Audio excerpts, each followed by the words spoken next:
പുതുപരിയാരം ഗ്രാമപഞ്ചായത്തിൽ ഹരിതകർമ്മസേനയുടെ വാഹനത്തിൽ നിന്നും മാലിന്യച്ചാക്ക് വീണ്ടും റോഡിലേക്ക് വീണു.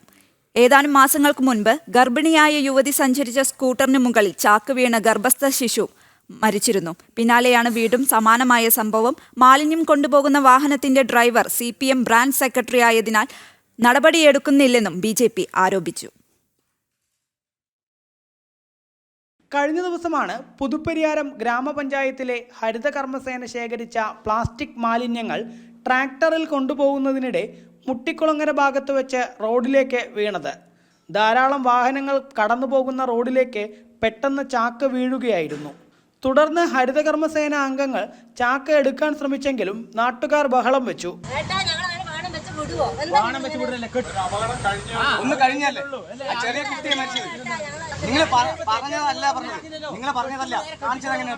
നിങ്ങൾ സമ്മതിക്കും, നിങ്ങളുടെ കാര്യങ്ങൾ തെറ്റ് സമ്മതിക്കും. ഏതാനും മാസങ്ങൾക്ക് മുൻപ് ഇതേ പഞ്ചായത്തിൽ തന്നെ ഹരിതകർമ്മസേന ശേഖരിച്ച മാലിന്യ ചാക്ക് വാഹനത്തിൽ കൊണ്ടുപോകുമ്പോൾ 7 മാസം ഗർഭിണിയായ യുവതി സഞ്ചരിച്ച സ്കൂട്ടറിന് മുകളിൽ വീണ് വാഹനം മറിഞ്ഞിരുന്നു. അന്ന് 7-ാം മാസത്തിൽ യുവതി ഇരട്ടക്കുട്ടികൾക്ക് ജന്മം നൽകിയെങ്കിലും ഒരു കുഞ്ഞ് മരിക്കുകയും ചെയ്തു. പിന്നാലെയാണ് വീണ്ടും സമാന സംഭവം ആവർത്തിച്ചിരിക്കുന്നത്. മാസങ്ങൾക്ക് മുമ്പ് പുതുപ്പരിയാരം പഞ്ചായത്തിൽ വേസ്റ്റ് വണ്ടിയിൽ നിന്ന് ചാക്കുകൾ വീഴുകയും ഗർഭിണിയായ ഭാര്യയും കൊണ്ട് ഹോസ്പിറ്റലിൽ പോവുകയായിരുന്ന ബൈക്കിൽ നിന്ന് അവർ വീഴുകയും 7 മാസം പ്രായമായ ആ ഗർഭിണി പ്രസവിക്കുകയും ഇരട്ടക്കുഞ്ഞുങ്ങളെ ഒരു കുട്ടി മരിക്കുകയും അങ്ങനെ ഒരു ദാരുണ സംഭവം മുട്ടിക്കുളങ്ങരയിൽ വെച്ച് ഉണ്ടായിട്ടുണ്ട്. ഈ പുതുപ്പരിയാരം പഞ്ചായത്തിൽ വീണ്ടും മുട്ടിക്കുളങ്ങരയിൽ വെച്ച് ചാക്ക് വീണതായിട്ട് അറിയുന്നു.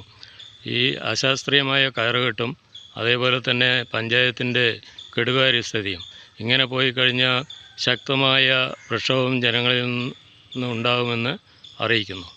CPMന്റെ ബ്രാഞ്ച് സെക്രട്ടറിയാണ് വാഹനത്തിന്റെ ഡ്രൈവർ എന്നതിനാൽ പഞ്ചായത്ത് യാതൊരു നടപടിയും സ്വീകരിക്കുന്നില്ലെന്നും BJP ആരോപിച്ചു. ജനം, പാലക്കാട്.